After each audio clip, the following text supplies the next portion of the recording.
everybody. Welcome to People of Interest. I am your host, Ryan T. Barlow. Thank you so much for joining us here tonight.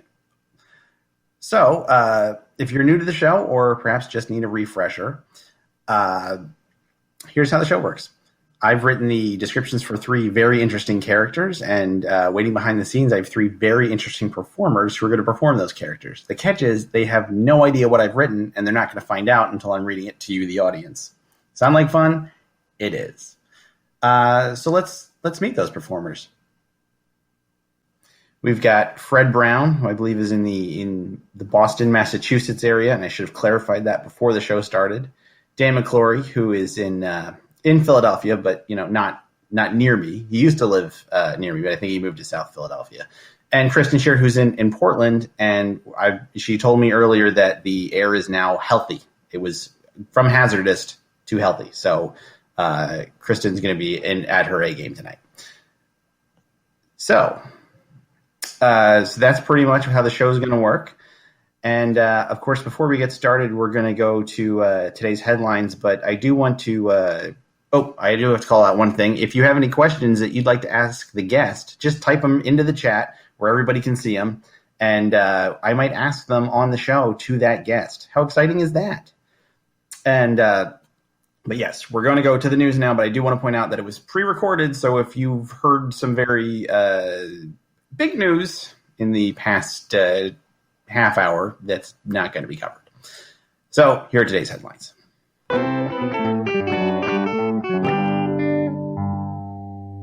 It's 68 degrees in South Philadelphia, and for POI News, I'm Neil Bardhan. Each month we bring you our latest headlines to help you make sense of what's going on around us. The 2020 presidential election is looming, and governments everywhere are scrambling to prepare. A Pennsylvania Supreme Court decision this week set a number of factors into play locally. Mail-in ballots will have an extended deadline, the Green Party candidate will be taken off ballots, and drop boxes will be made available for ballot deposit. Governor Wolf spoke at a press conference yesterday to address these changes and asked what many were wondering. Really? We're talking about the Green Party still? In national sports, the Big Ten football season will include 8 games starting late in October.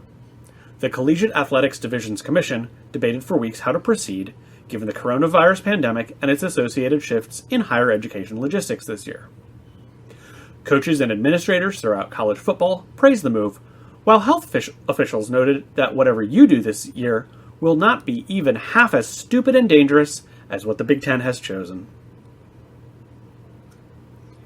A team of scientists announced through the journal Nature this week that they have created a dissociative state in the brain without using drugs. They report rewiring mouse brains to mimic the effects of powerful substances like ketamine or PCP. One mouse who participated in the study commented after his experience, "Look, that was all the fun of doing drugs and a whole lot cheaper. Does anybody have that scientist's number? Maybe I can come over and just hang out sometime, watch a movie, see what happens."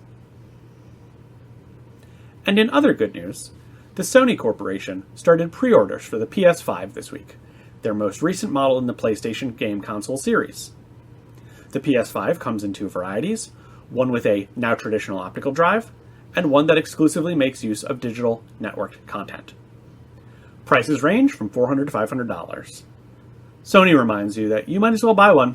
You're not going anywhere for another year. That's all the news we care to comment on. So for POI News, I'm Neil Bardhan. Enjoy the rest of our program, and be sure you're registered to fucking vote.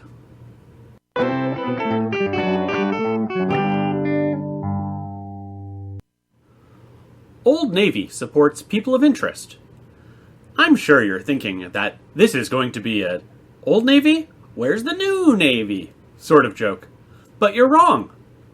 Old Navy is actually the name of some bar in Paris. Does that fit into our brand? Not at all. Is it a fun fact? Maybe. Is there a new Navy? No. Anyway, we sell face masks now.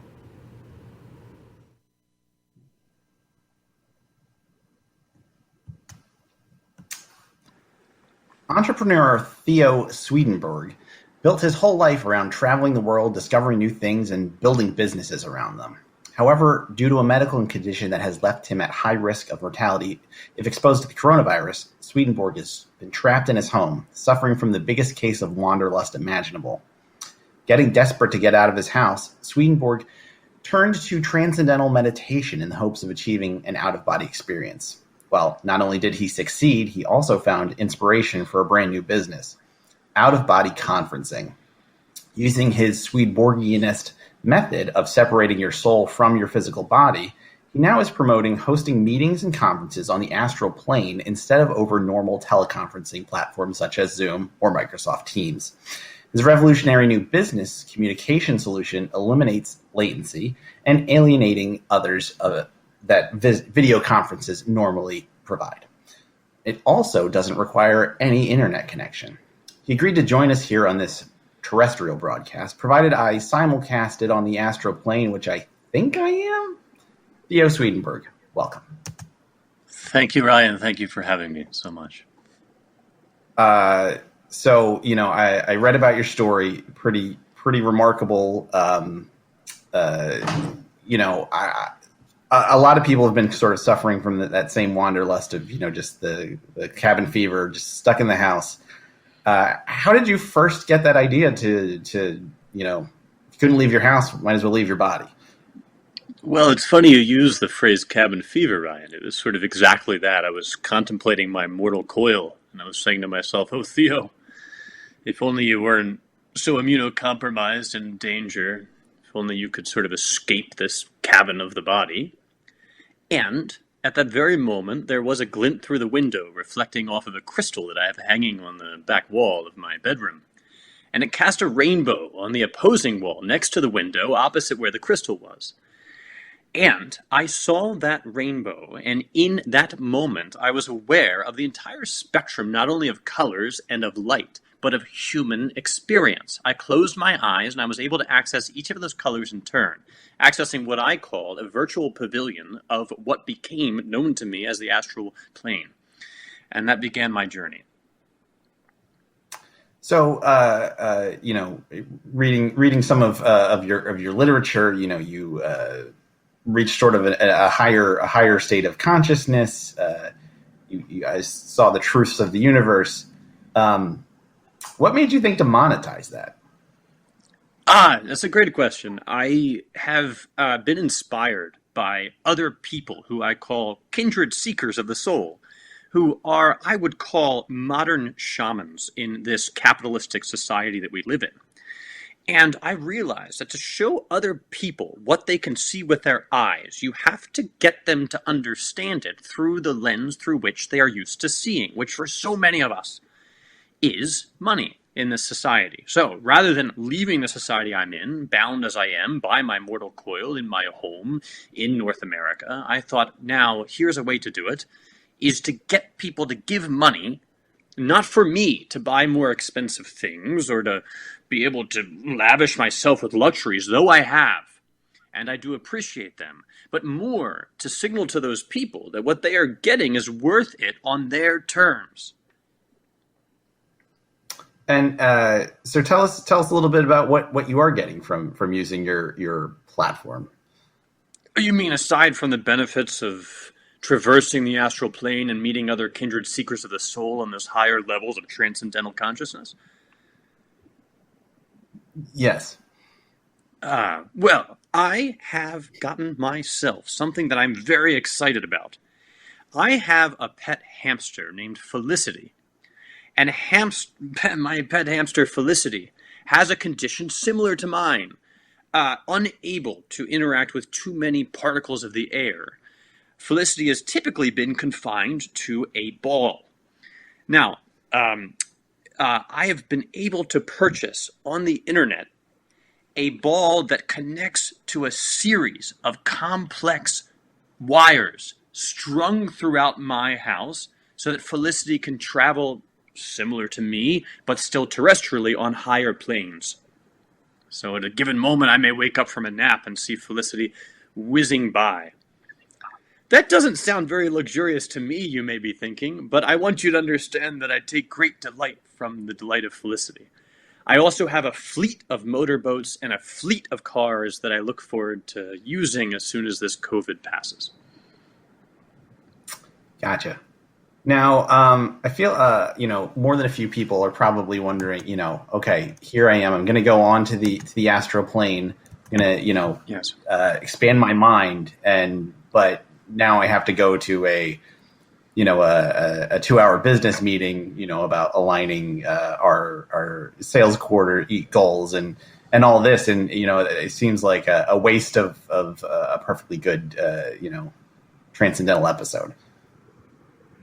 I see. Yeah. Well, what you're saying, in other words, is that if people can access the astral plane, why use that time to learn about quarterly reports and so on? The thing about time in the astral plane is that it moves in a way unfamiliar to those of us bound all the time by the terrestrial Earth, the terrestrial environment. So, a 2-hour meeting on the astral plane may go by in what feels like 2 seconds.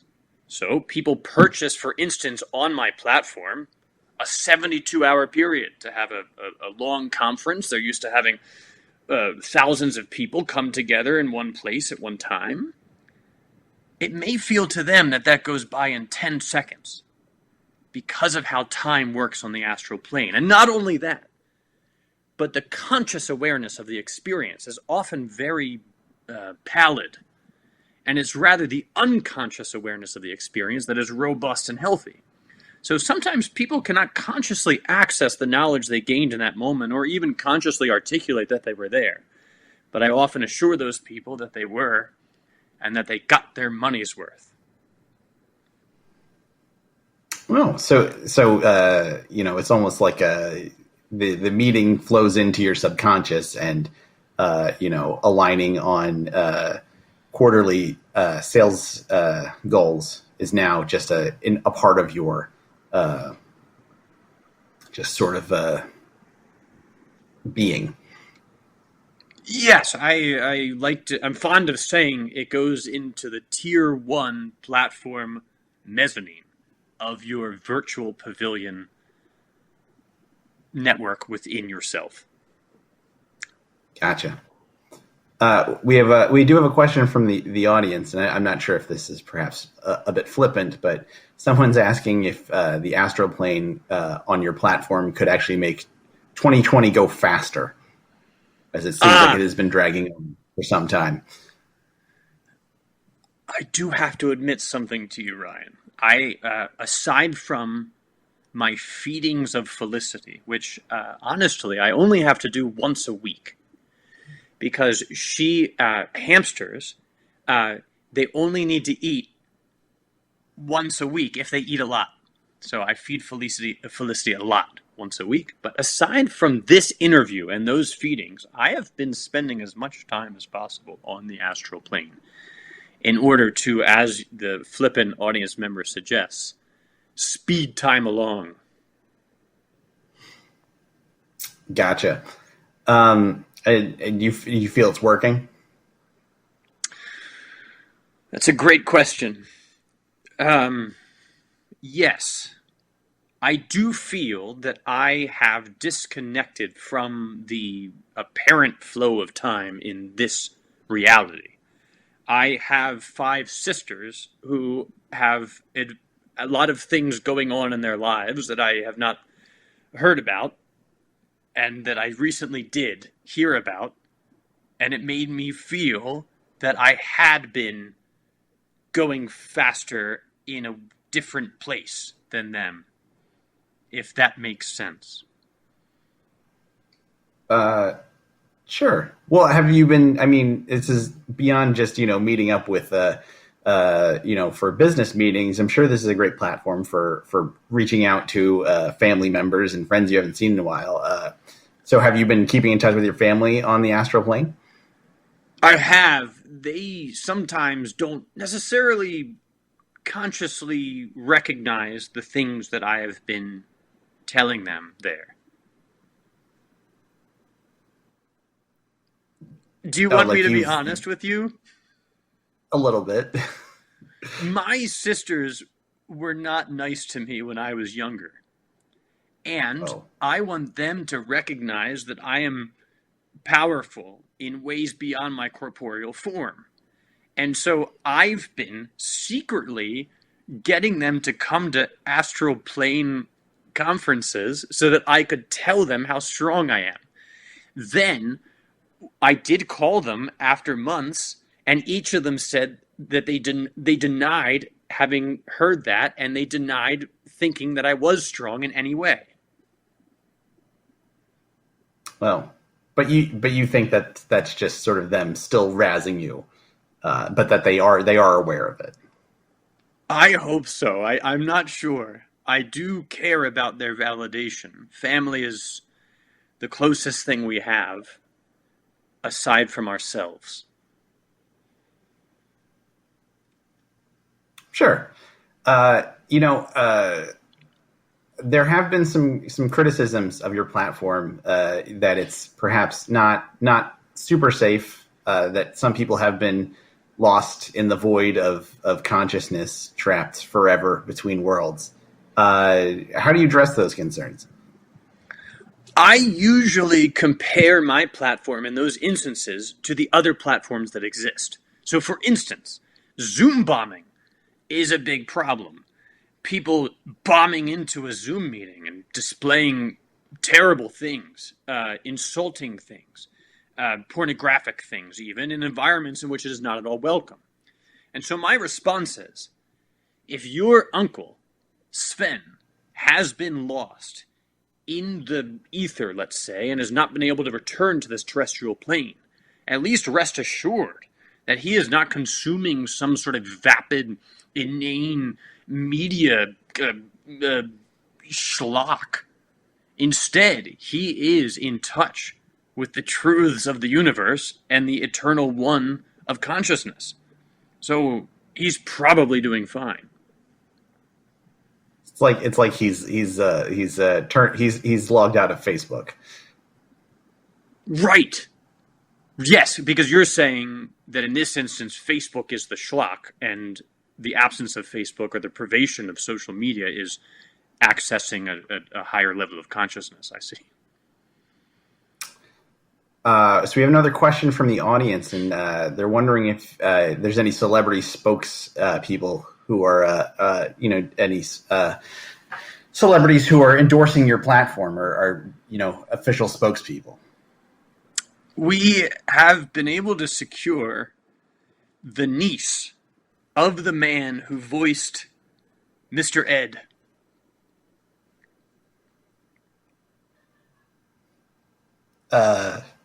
And she's a sort of a face of the platform. Well, she's a presence. It's hard to see faces when you're on the astral plane, Ryan. It's difficult to explain, but her aura is very bright blue, and her voice does well in commercials. I gotcha.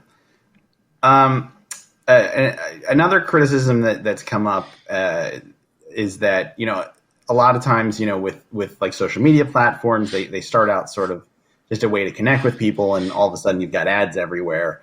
I know that on some of your lower tiered versions of the platform you are having ads, but are you worried that they'll maybe leak into our subconscious, or it would be subliminal advertising?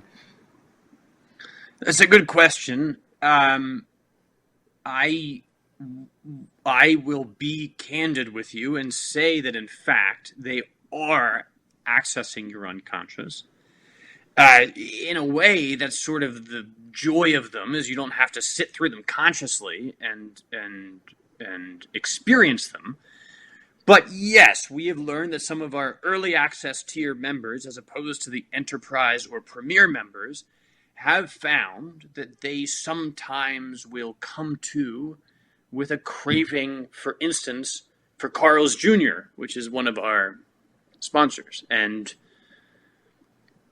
But I don't think that's so bad. I think Carl's Jr. offers a very good burger, for instance. Sure. So, we're just about out of time. So I was wondering if you wanted to make a final sales pitch to everybody about your platform and why they should be using it. I'll start with this. The motorboat that I most recently added to my fleet has a kind of paint on it that when it gets wet, changes colors. I think that is super cool. And I would love to have other boats with that one that are each colors of the rainbow.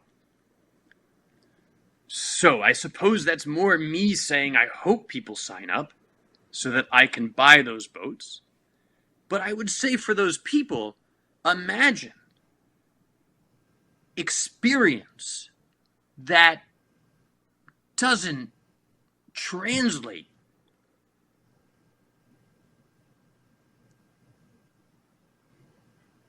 Well, all right.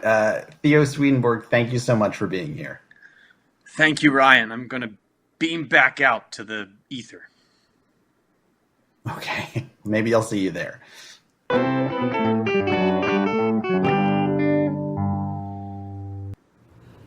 General Mills supports people of interest. Remember when you used to have cereal for breakfast every morning? Our bottom line sure as shit does. Seriously, why did you stop eating cereal? Tell us.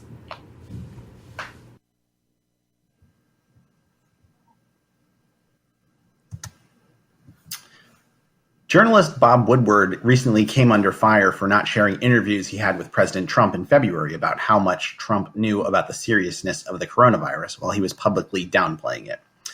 Well, if you thought that was bad, my next guest is in even bigger trouble. My next guest, veteran journalist Bernie Carlson, did a series of recorded interviews with Trump in 2015, just before Trump announced his candidacy for president. And Carlson is only now publishing his book called Trump Really Said This.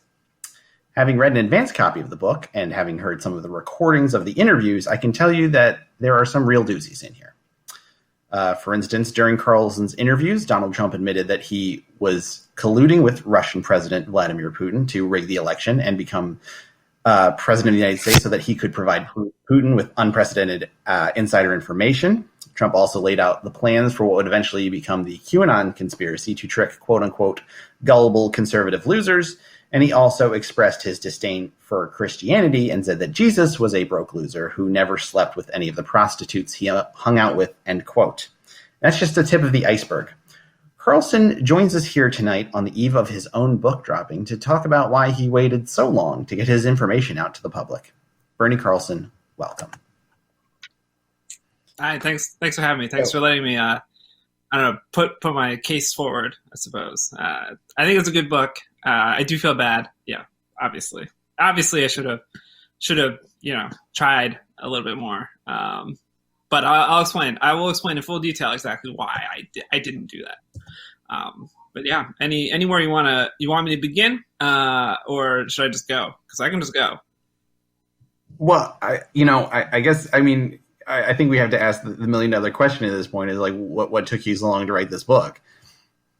Yeah, honestly, I would say it's a number of factors. So one factor right off the top is that, a lot of what you're saying was so crazy that I just seemed impossible, So I didn't take it seriously. I would say that I didn't.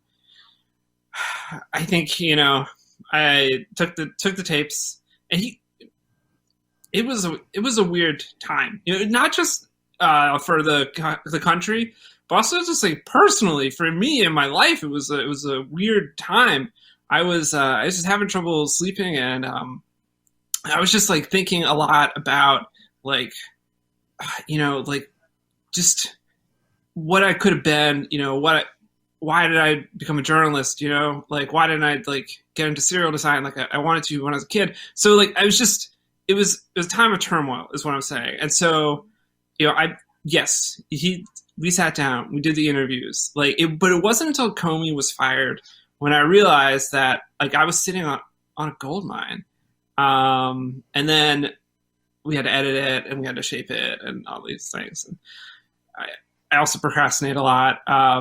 I missed a few deadlines as well is why it didn't get out till now. So there's like a kind of a myriad set of reasons as to why it's not until just now, when it could really make a difference. Right now, it could be good. Buy my book; it's gonna be great. It comes out tomorrow, assuming we don't get blocked by the DOJ.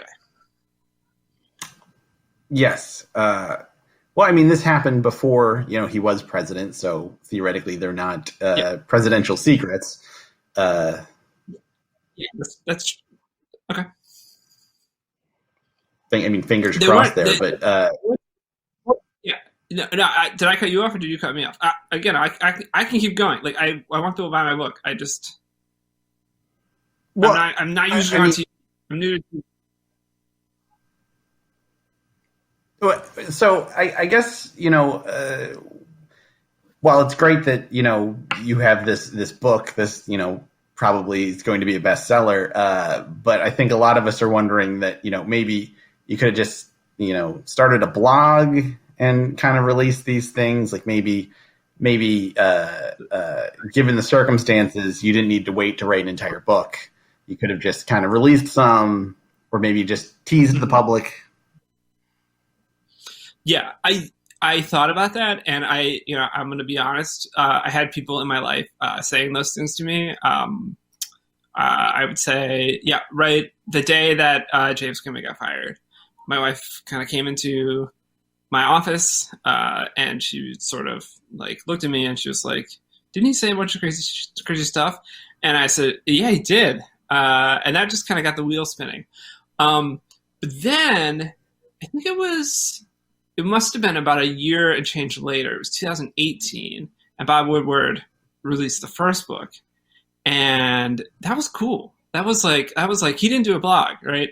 And he didn't go publish. He doesn't have to do the just grind at like newspapers. Like working for a newspaper is not fun. Have you ever done it? It's hard work. You go there every day, and like you have to like write articles, and like you have to like make sure that the facts like line up, and if they don't line up, you can get in trouble. It a little bit depends on which like level of journalist you are, and I am not really in the Bob Woodward tier. I didn't break a big story in the mid 70s or the mid 80s or the mid 90s or the mid aughts. My stories have just been like, kind of regular sized things. And then this opportunity like landed on my lap. Like, I'm sorry, but I had to capitalize on it. And if that means, the death of democracy, like, so be it. So, sort of getting back to this, the other big question is like, one, how did you land this interview with Trump, and two, how did you get him to talk about so many things?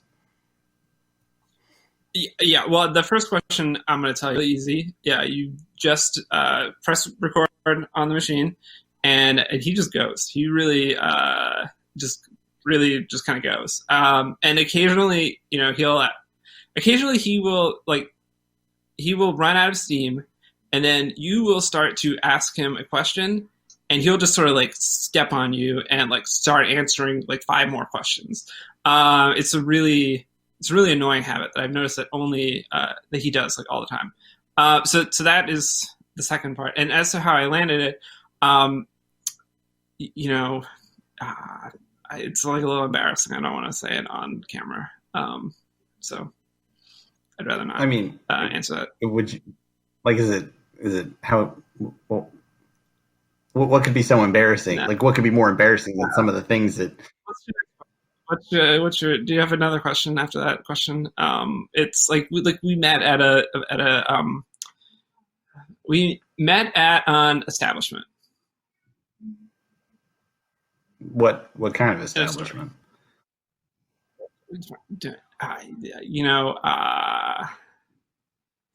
Look, a little like journalism lesson is like sometimes you need to press on people, and other times you need to know when to like lay off, and I think that this is a good time to lay off because like I'm feeling a lot of, it's like I just wish we met at an establishment, okay, Fill in the blanks. Okay. It was a fun night. So, Nothing bad. what It was like just let's just answer another question. Oh, okay. It was like near. Oh, okay. We'll move on. We'll move on. Okay, thank you. Okay. So, can you tease some more of the bombshells that came out? I tried to cover as many as I could in the introduction here, but there were a ton. It was truly like it was a whirlwind. Let's see. So you talked about. I just want to make sure you talked about. So you talked about QAnon. You talked about. His take on Brexit was sort of just like mind-boggling because, he had said it connects through Steve Bannon. So there was some details. Have you seen Minority Report with Tom Cruise? That old Tom Cruise movie from 2002, where there's that crazy kind of ball, the computer thing. Pre-crime. They have that. Yeah, they don't have that. They don't have the pre-crime.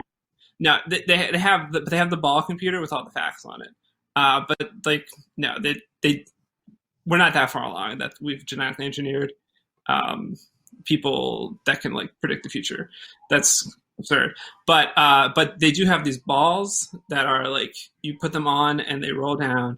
And they have all the facts about everybody in an environment, and so you can learn a lot about people. And so they use that to rig a number of things. And there are a number of predictions they've made about, for instance, Calexit, which is going to be potentially California leaving the United States, which will probably happen by 2027.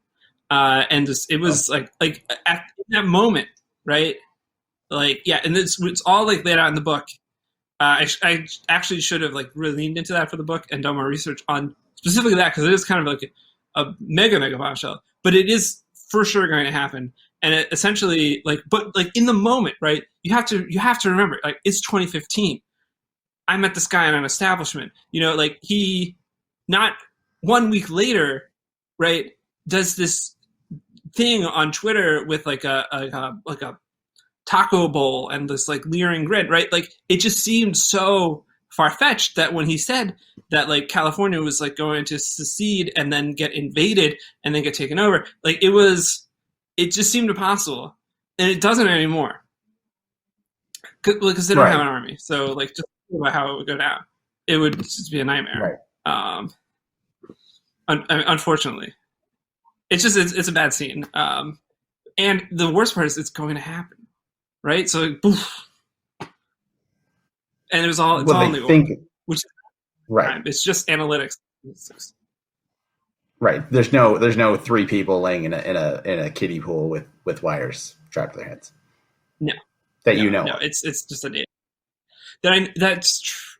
But I don't think so. That just feels too cinematic, frankly. Gotcha. Plus, so.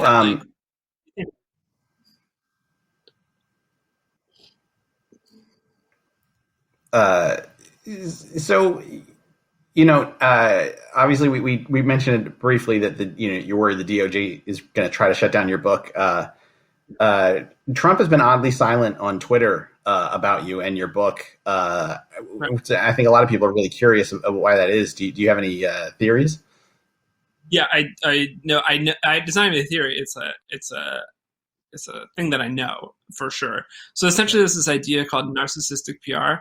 And the idea is that essentially if someone, you see it most with narcissists, but you can see it with other things as well. Talking about something gives it power, right? So we talk about Trump all the time. He has more and more power. That's something that he 100% subscribes to. It's not clear that he's wrong either, right? Because that is what's happening. So he knows that as a protection of it, so he will avoid naming people. Sometimes he'll give them insults, but it can be just as easy to kind of avoid these things by not talking about them all if you don't have to, not giving them oxygen, giving them energy. So that's clearly what's going on here. I know that I'm goofy, but that's one thing that I know for sure is happening. Essentially, Like his lawyers know about it. Barr knows about it, but yeah, but that's why he's not talking about it on Twitter until I blow up, and then he will give me some kind of like whack name. Do you have any predictions of what your insult nickname will be?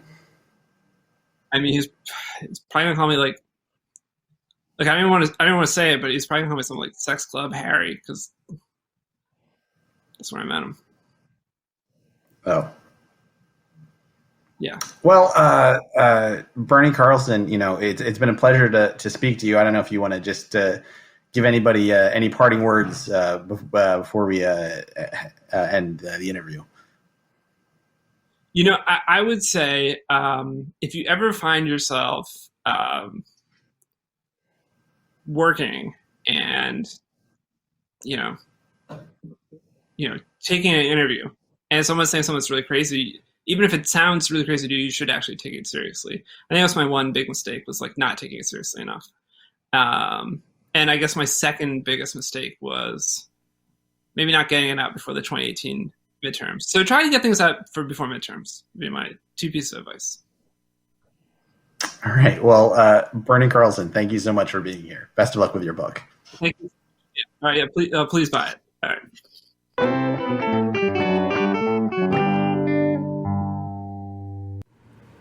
People of Interest is supported by Dave and Buster's. We've safely reopened all of our locations because, let's face it, you miss us. You didn't think you would miss some weird sports bar casino for children hybrid, but the pandemic has shown your true colors. You are the kind of person who wants to eat a huge plate of atomic spicy wings, do a couple of shots of wild turkey, and then see how well you can drive in one of our racing games. That's who you are now. That's who you've always been. Embrace it.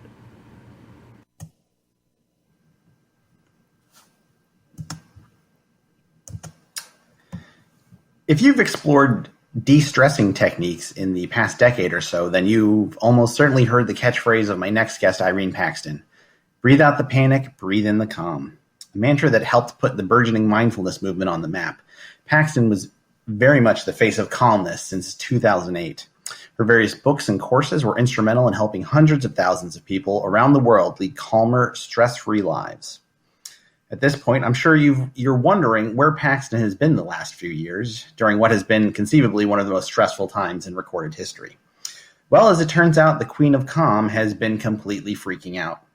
No longer able to follow her own advice to be calm, she has finally decided to just give in to her panic. However, instead of letting it consume her life, she had an epiphany. There's a better way to panic. Now she's back in the public eye with her new book, Panic Better, The Right Way to Totally Lose Your Beans. A guide to teach you how to entirely give up on being calm and instead panic, but in a productive way. Irene Paxton, welcome. Thanks so much for having me. Ryan, I really appreciate it. This is great. This is amazing. I've been looking forward to it, So thanks for having me on. Well, I have to say, I don't think I've ever seen you look more stressed out. This is the new thing, right? This is the real me, and I say just let it go, like let it be where you're at. Be where you're at. Yeah. Thanks for talking about the book, Panic Better. Yeah. Yeah. So what was that first, you've been trying to be calm, forget it, let the floodgates open. What was that moment?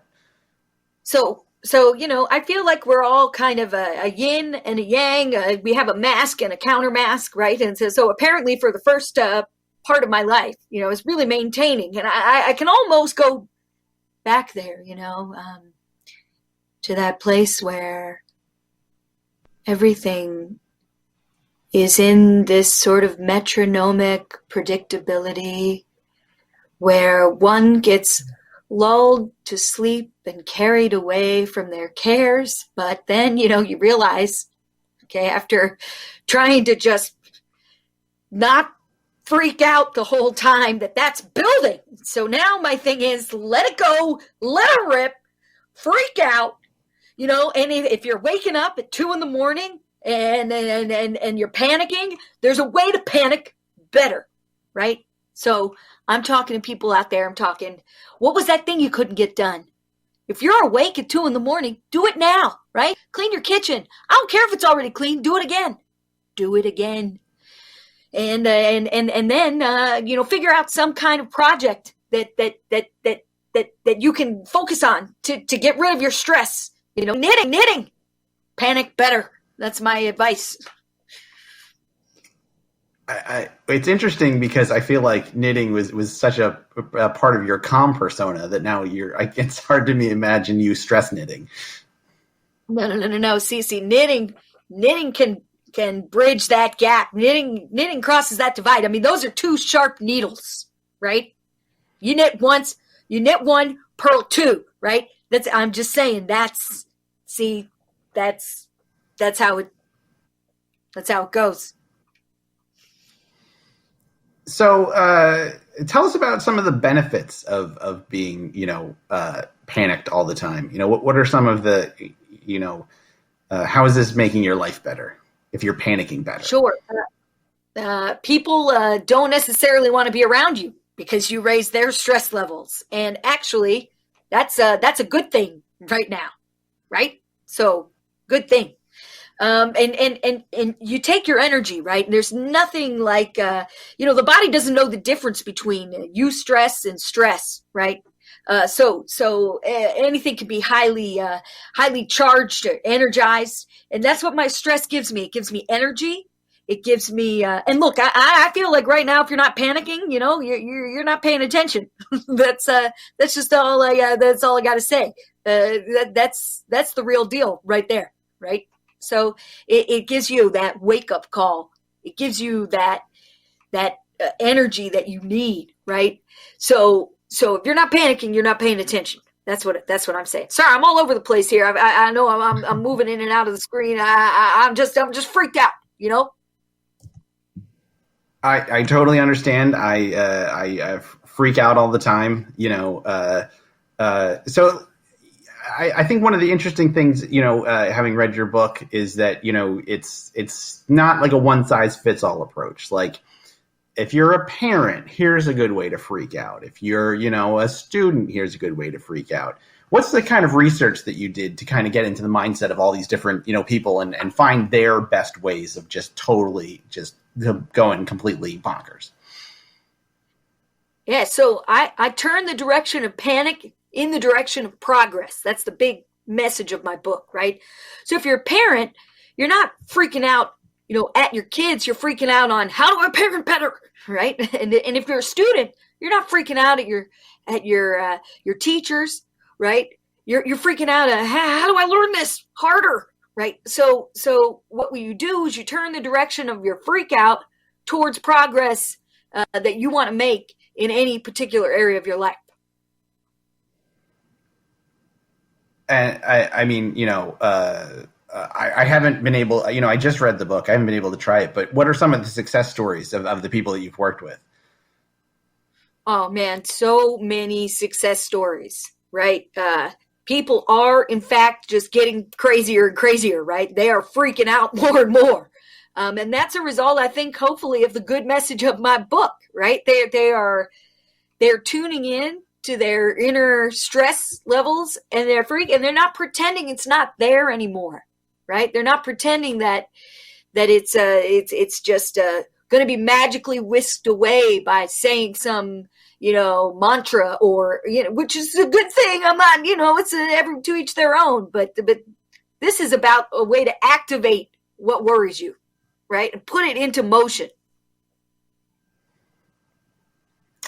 So, but are there any very specific, if you can name a person and how they were helped, if that's possible? Absolutely.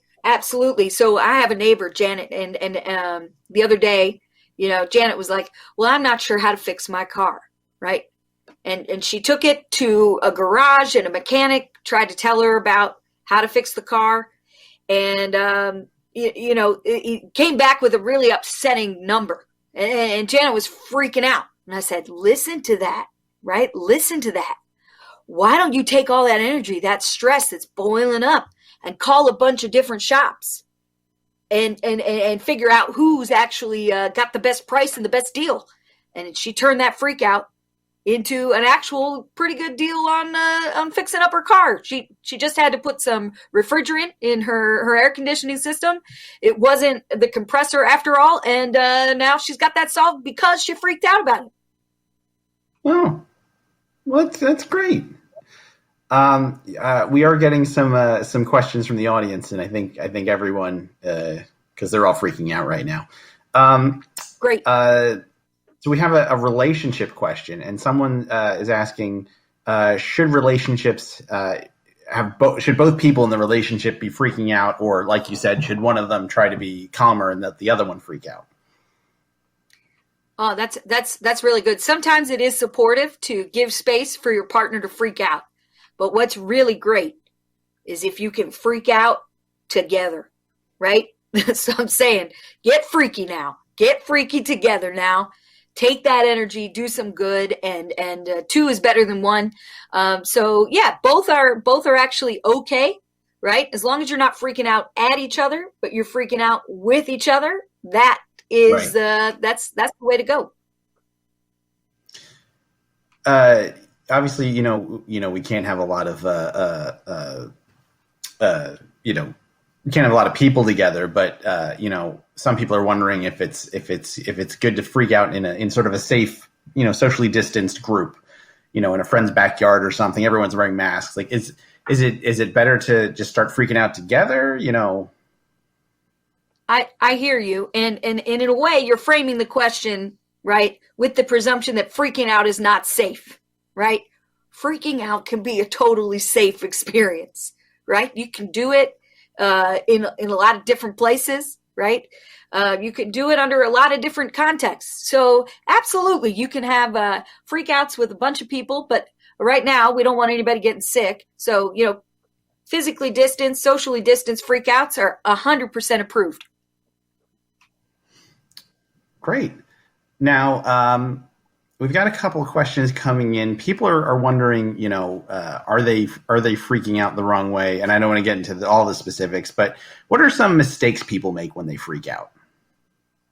All right. So the answer is, unfortunately, probably yes, you are freaking out in the wrong way, right? But I don't want to cause the wrong kind of alarm. I want to turn that alarm into some action, right? So some mistakes that people make is they place blame, right? That's not a good place to be, right? It kind of diminishes the problem. There's actually probably, if you could resolve it that easily, it wouldn't be that much to freak out about. But there is a lot to freak out about. So don't be too quick to place blame, right? And then the other thing that people usually do wrong is in the moment they get really heated, they get really passionate about something that they care about, believe about, and that they're willing to freak out about. And then over time, they just try to maintain that freak out at the highest level, and it's not sustainable. So what they need to do is just take that little mini freak out into some direct actions over a sustainable period of time. People lose their freak out energy too soon. Like, you don't want a candle that burns the brightest burns the quickest. That's right. The biggest stars collapse most quickly, right? So we want to have sustainable freak out energy for the future. So we're going nuclear. Okay. So how does one? It feels like it seems very easy to just burn out, freaking out. Like, what are some strategies for sustaining your freak out? Well, hydrate, right? Drink a lot of water. Take a lot of breaths. Eat well, treat yourself good, and then you will have a body that is ready to freak out at any point, right? Then your body is able to achieve maximum level freak out. If you are seeing your doctor regularly, that's always good for sustainable freak out, right? If you take time to care for yourself, that's always really good for a sustainable freak out. That's what we're talking here. We need it for the long haul. So eat well, hydrate, take care of yourself. Freak out. And you did. I did want to touch on this really quickly. I do remember seeing in your book that there were some freak out exercises. I don't know. I guess there were core strengthening exercises or something. I don't know if you could just demonstrate one really quick.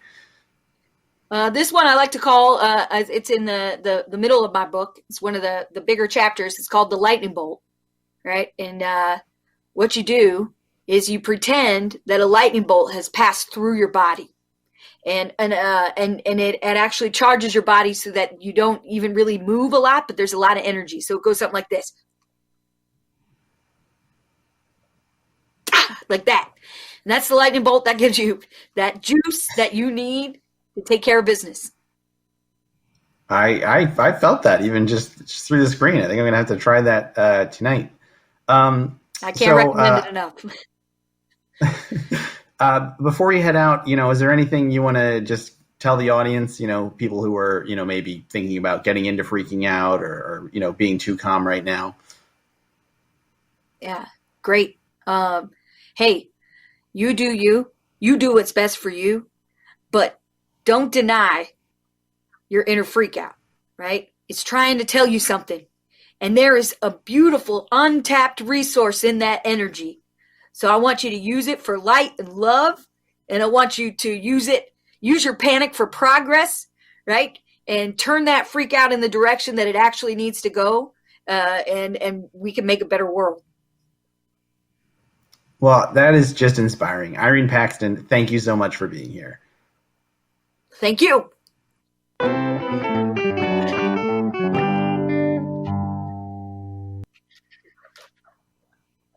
Hey, that's the show. Thank you so much for being here. This is just, it's always a delight. It's a delight being with the guests. It's a delight being with you. And speaking of those guests, let's bring them out.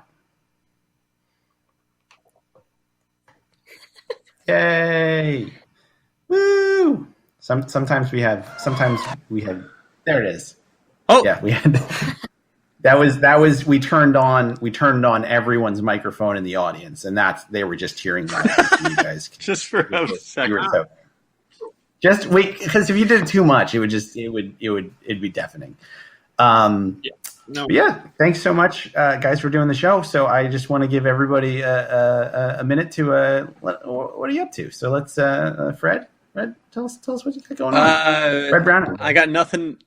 Hey, thank you everybody for being here. I've got no performances to plug. I plug voting. That's a good plug. That's a good plug, Brad. I applaud you for plugging that. Dan, how about you? Yeah. Well, Fred also has a really good YouTube channel with crazy live videos. But voting is good. I just want to say that before I plug my Twitter feed and not. I'm trying to tweet stuff. What's that? I'm sure you'll also at McClory. Yeah, I'm sorry. I'm every single time, and I'm so I'm just latency. I'm gonna stop.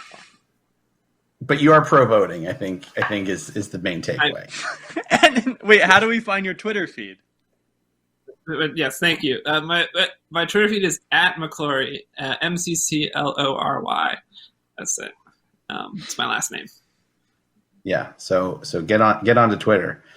And Kristen, yeah. What are you up to? Thank you for asking. I also thoroughly plug voting and getting involved in your state and local governments, and helping other people to find out ways to vote. As far as plugs for little old me, there's a sketch show that I'm doing at Curious Comedy Theater called Rewired on the 24th. And I'm also doing a show at the Palm Beach Improv Festival, virtually, of course, on the 25th with Nick Gillette, the Wadsworth Constant.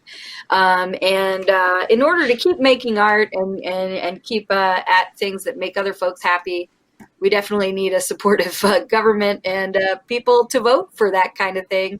Once again, looping back, vote. Nice. And fun fact, Nick Gillette lives on my block. He's my neighbor. Oh, nice. That's Yeah, awesome. Wow. It's a fun little, personal connection right there. Neil Does is, Neil have apologizing. anything to plug? Yeah, I, you know what? I'm going to reach out to Neil after the fact, but I am confident that he wants everyone to vote.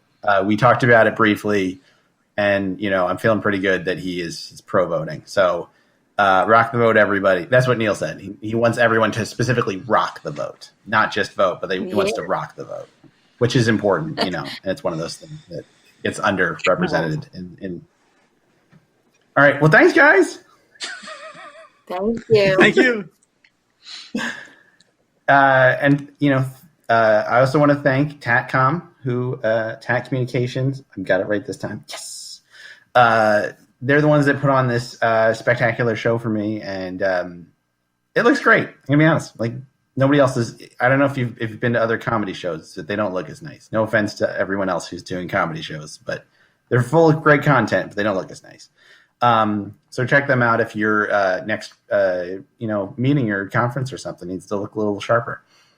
And thank all of you for coming tonight. I hope you enjoyed yourselves. For people of interest, I'm Ryan T. Barlow, and I invite all of you to, as always, stay interesting. Have a good night.